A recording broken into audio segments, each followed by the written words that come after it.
story about a young man named Little Johnny. Every hood got a Little Johnny, man. No matter where you live, from Compton to New York, there's a Little Johnny around your way.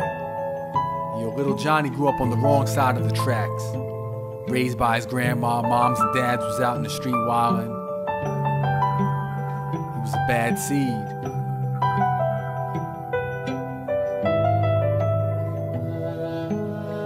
Little Johnny was a kid from the bricks. Mommy was a prostitute, every night turning tricks. Johnny never met his daddy, he's upstate doing six. Small time hustler, he runs with the Crips. I think his name is Chris, he's 36 and sells nicks. Both of Johnny's parents were caught up in the mix. They were living the fast life, fiending for their next fix. Too blind to see the fact that Little Johnny was at risk. He was born in the hood, raised by his grandmother. Without a family structure, Little Johnny suffered. By the time he was 12, Little Johnny got arrested. This was just the start of his criminal record. He went to juvenile hall. I don't know what they expected when he came out. He was even more disconnected. Little Johnny was neglected. Now he's 18 and he'd rather be feared than respected.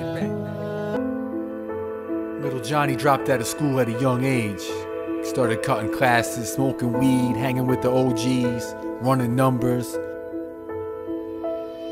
He started robbing dice games, ice chains, a gold necklace. Johnny was out of control, living straight up reckless. If only he had a father with a positive message, someone to teach him how to survive when times were desperate, someone to give him values, morals, and ethics, a role model, somebody to keep them protected. These so-called men get these young girls pregnant. When it's time to be responsible, they head for the exit. Meanwhile, Little Johnny is still getting arrested. On his last trip to prison, Little Johnny got molested. Now he's got a funny walk, sounds funny when he talks. Man, I thought you were the king of New York. You could have played sports, but you chose to take shorts. Instead of basketball, you chose the criminal court, where people commit fouls. The judges are the referees. When you foul out, it's off to the penitentiary.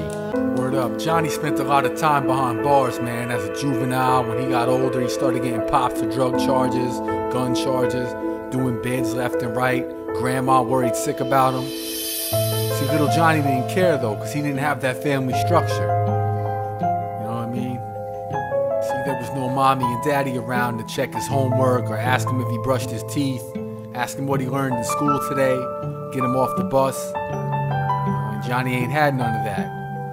No, see, Johnny had gangsters and drug dealers to look up to, pimps for role models. Johnny's parents are still messed up. His father is wildin', got caught for armed robbery, he's on Rikers Island. Johnny's mom was ready to crash, tired of selling her ass just for some petty cash. She's living in the past, no hope for the future, shooting dope in her arm. What a stupid loser, drug abuser. One night she got into a drunken stupor. She thought a bag of heroin would soothe her. She hit the dope spot, copped 6 bags of the lethal from some young ass punk selling poison to his people. Little did she know, as her overdose begun, the lethal dose in her veins she bought from her son. She was out partying instead of raising her son right. Now he's selling bags of dope and engaging in gunfights. Now he's on Rikers, and yo, it's kinda bugged, right? His cellmate shares his DNA and blood type. Yo, what up, young blood? My name is Chris, man. Welcome to the island. Well, peace, man. They call me Little Johnny, man. When they feed you around this motherfucker.